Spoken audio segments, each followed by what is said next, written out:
Oh!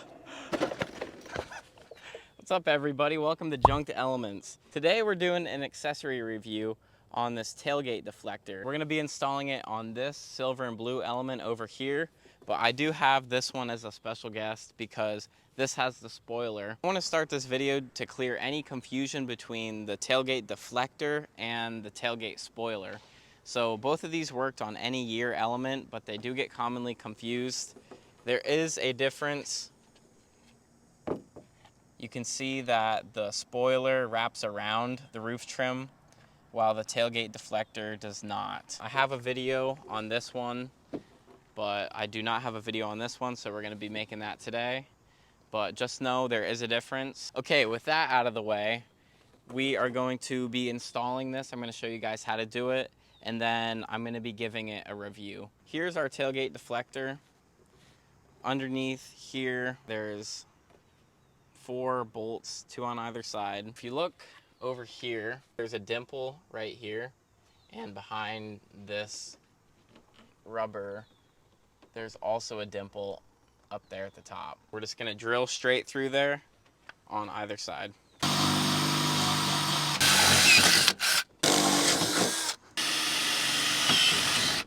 We're gonna take just a little bit of fluid film and spray right on here so this part doesn't rust.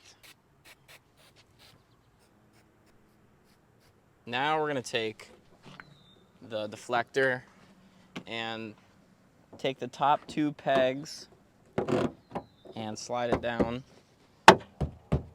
like so.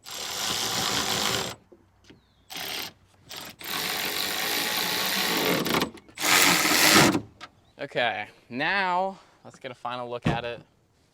So there's what it looks like installed.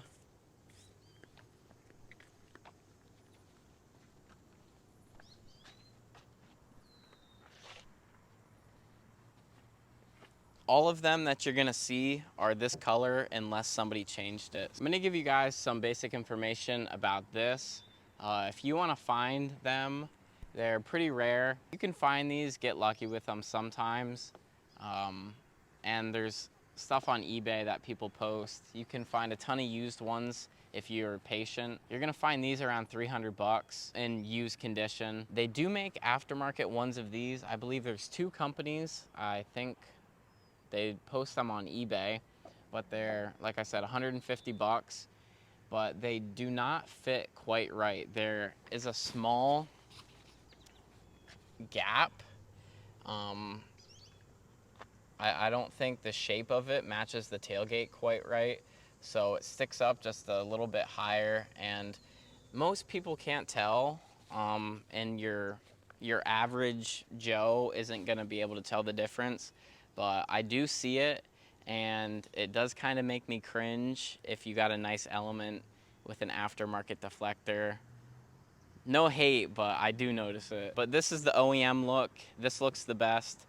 I would say if you want it to look best, go for the OEM, spend the extra money. But if you don't really care and you just want a deflector, go ahead and get the $150 one. No shame in that unless I see it. My opinion on the deflector is I think it looks better on the 4-wheel drive models that are kind of lifted a little bit. The spoiler really only looks good on the street cars, but if you want a wing on the back and you kind of have a car like this, the deflector is 100% the better option. I guess that concludes my opinion. Alex, what do you think? So these are both my cars, 2005 EX, 2007 SC. I had this deflector on a car in the past and it was black. Thought it looked pretty good. It does actually allow air to flow through. Where the SC spoiler, no air can go through. But the SC, it sticks out farther. It's definitely sleeker looking, but I do kind of like that one. It reminds me of a rally car with the air that can pass through it. So it's up to you. Do you spend like $300 on one of those? And there's a good chance you'll find that at the junkyard. That you're probably never gonna find at the junkyard. And if you want one, it's gonna be like 700 or 800 bucks. What do you rate it 1 out of 10? I give this a 7 out of 10, and I give that a 9 out of 10. Why are you only giving the deflector a 7 compared to the spoiler? I think it looks a little unfinished compared to the SC spoiler where it wraps around the sides. This kind of looks like it's just made for any SUV tailgate, and that specifically looks like it's made for the Element. Let's see if it hits the antenna. It just touches. Now let's see if it hits the antenna with the full spoiler. They both touch just a little bit. Okay folks, that completes the accessory review. Thank you all for watching. I still got one more to do that I'm gonna post after this, so stay tuned for that. But anyway, Box Boy out.